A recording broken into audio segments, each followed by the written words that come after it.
Congress party ಅಭ್ಯರ್ಥಿಯ ಘೋಷಣೆ ಮಾಡಿದ ಬಗ್ಗೆ ನೀವು ಕೇಳಿದ್ದೀರಿ. ಕಾಂಗ್ರೆಸ್ ಪಾರ್ಟಿ ಯಾರೇ ಅಭ್ಯರ್ಥಿ ಘೋಷಣೆ ಮಾಡಿದರೂ ಜನ ಭಾರತೀಯ ಜನತಾ ಪಾರ್ಟಿಯ ಪರವಾಗಿ ಇದ್ದಾರೆ. ಭಾರತೀಯ ಜನತಾ ಪಾರ್ಟಿ ಐತಿಹಾಸಿಕ ವಿಜಯವನ್ನು ಇಡೀ ಕರ್ನಾಟಕದಲ್ಲಿ, ಇಡೀ ದೇಶದಲ್ಲಿ ಮತ್ತು ಈ ಕ್ಷೇತ್ರದಲ್ಲಿ ಸಾಧಿಸಲಿದೆ. ಕಳೆದ ಬಾರಿ 2 ಲಕ್ಷ ಚಿಲ್ಲರೆ ಓಟ್ಲೆ ಭಾರತೀಯ ಜನತಾ ಪಾರ್ಟಿ ಅಭ್ಯರ್ಥಿಯಾಗಿ ನಾನು ಇಲ್ಲಿ ಗೆದ್ದಿದ್ದೆ. ಈ ಸರ್ತೆ 4 ಲಕ್ಷಕ್ಕೂ ಹೆಚ್ಚು ಅಧಿಕ ಮತಗಳಿಂದ ನಾನು ಗೆಲ್ತೇನೆ. ಭಾರತೀಯ ಜನತಾ ಪಾರ್ಟಿ ಗೆಲ್ತದೆ ಮತ್ತು ಈಗಾಗಲೇ ನಮ್ಮ ತಯಾರಿ ಭಾಳ ಮುಂದಕ್ಕೆ ಹೋಗಿದೆ. ಎಲ್ಲ ರೀತಿಯಿಂದ ಸರ್ವಸನ್ನದ್ಧರಾಗಿದ್ದೇವೆ. ಇನ್ನು ಕಾಂಗ್ರೆಸ್ ಪಾರ್ಟಿಗೆ ನನ್ನೊಂದು ಪ್ರಶ್ನೆ, ಮೇಕೆದಾಟು ಯೋಜನೆ ಬಗ್ಗೆ ಇಂಡಿಯಾ ಅಲೈನ್ಸ್ ಅಧಿಕಾರಕ್ಕೆ ಬಂದರೆ ಮೇಕೆದಾಟು ಯೋಜನೆಯನ್ನು ತಡಿತೀವಿ ಅನ್ನುವಂಥ ಮಾತನ್ನು DMK ಹೇಳಿದೆ.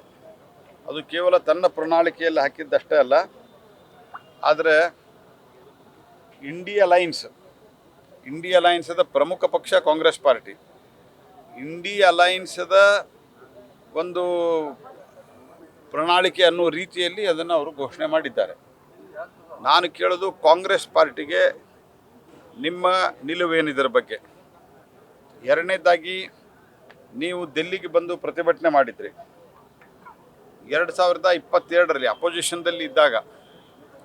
ನಮ್ಮ ನೀರು ನಮ್ಮ ಹಕ್ಕು ಅಂತ ಹೇಳ್ಕೊಂಡು ಕೋವಿಡ್ದ ಟೈಮಲ್ಲಿ ಕೋರ್ಟ್ಗಳು ಸಹಿತ ಹೇಳಿದ್ದು ಕೋವಿಡ್ ನಿಯಮವನ್ನು ಪಾಲನೆ ಮಾಡಬೇಕಂತ.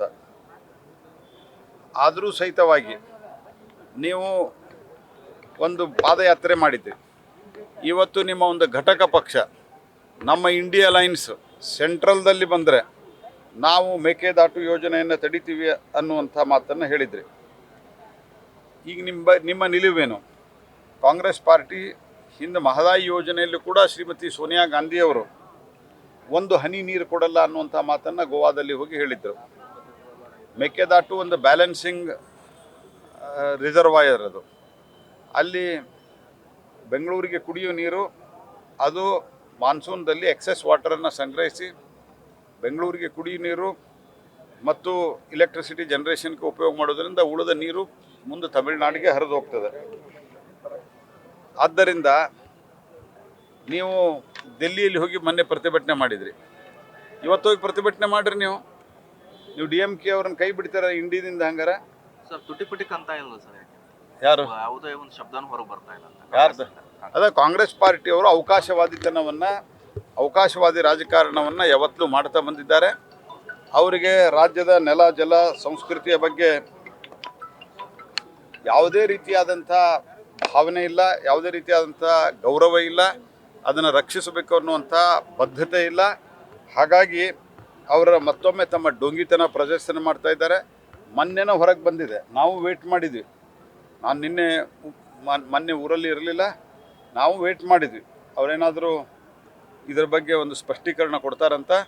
ನಾನು ಮೊದಲನೇದಾಗಿ ಸಿದ್ದರಾಮಯ್ಯನವ್ರಿಗೆ, ಎರಡನೇದಾಗಿ DK ಶಿವಕುಮಾರ್ಗೆ ಭಾಳ ಘೋಷಣೆ ಹಾಕಿ ನಮ್ಮ ರಾಜ್ಯ, ನಮ್ಮ ತೆರಿಗೆ, ನಮ್ಮ ಹಕ್ಕು, ನಮ್ಮ ನೀರು, ನಮ್ಮ ಹಕ್ಕು ಅಂಥೇಳಿ ನೀವು ಏನು ಸಭೆ ಮಾಡಿದ್ದೀರಿ, ಪಾದಯಾತ್ರೆ ಮಾಡಿದ್ದೀರಿ. ಈಗ ನಿಮ್ಮ ನಿಲುವೇನು? DMKಯನ್ನು ಖಂಡಿಸ್ತೀರಾ ನೀವು? DMK ಜೊತೆಗೆ ನಿಮ್ಮದಲ್ಲಿ ಅಲೈನ್ಸ್ ಇಲ್ವಾ? ಇದನ್ನು ನಾನು ತೀವ್ರವಾಗಿ ಪ್ರಶ್ನೆ ಮಾಡ್ತೇನೆ ಮತ್ತು ಇದಕ್ಕೆ ಉತ್ತರವನ್ನು ಕಾಂಗ್ರೆಸ್ ಪಾರ್ಟಿ ಕೊಡಬೇಕು. ಕಾಂಗ್ರೆಸ್ಸಿನ ಅಧಿನಾಯಕ ರಾಹುಲ್ ಗಾಂಧಿ ಕೊಡಬೇಕು ಅನ್ನುವಂಥ ಮಾತನ್ನು ಹೇಳ್ತಾರೆ. ಈಗ ಪಾದಯಾತ್ರೆ ಮಾಡಿದ್ದು ಕೇವಲ ರಾಜಕೀಯಕ್ಕೋಸ್ಕರ 100% ರಾಜಕೀಯ ಮತ್ತು ಡೊಂಗಿತನ. ಅದು ರಾಜಕೀಯ ದುರುದ್ದೇಶದಿಂದ ಕೇಜ್ರಿವಾಲ್ ನೀವು ಅವ್ರ ಹೆಸರೇ ಚೇಂಜ್ ಮಾಡಿದ್ರು. ಕೇಜ್ರಿವಾಲ್ ಅವರಿಗೆ 9 ಸರ್ತಿ ಸಮನ್ಸ್ ಕೊಟ್ಟಿದ್ದು, ಹಾಗೆ ಮಾಡಿಲ್ಲ. ಆನಂತರ ಅವರು ಎಷ್ಟೊಂದು ದುರಹಂಕಾರಿ ಅಂತಂದರೆ 9 ಸರ್ತಿ ಸಮನ್ಸ್ ಕೊಟ್ಟ ನಂತರವೂ ಸಹಿತ ಬಂದು ಹಾಜರಾಗಲಿಲ್ಲ. ಅದಾದ ನಂತರ ಅವ್ರ ಇನ್ವಾಲ್ವ್ಮೆಂಟ್ ಇದ್ದರೂ ಮಾಹಿತಿ ಕೊಡಲಿಲ್ಲ. ಕೋರ್ಟಿಗೆ ಹೋದರು. ಹೈಕೋರ್ಟು ನಿಮ್ಮನ್ನು ರಕ್ಷಣೆ ಮಾಡಲಿಕ್ಕೆ ಸಾಧ್ಯ ಇಲ್ಲ ಅಂತ ಹೇಳಿದ ನಂತರ ನಿನ್ನೆ ಅವರು ತನಿಖೆಗೆ ಕೋಆಪ್ರೇಟ್ ಮಾಡ್ತಾ ಇರಲಿಲ್ಲ. ಹಾಗಾಗಿ ಅವರು ಬಂಧನ ಆಗಿದೆ.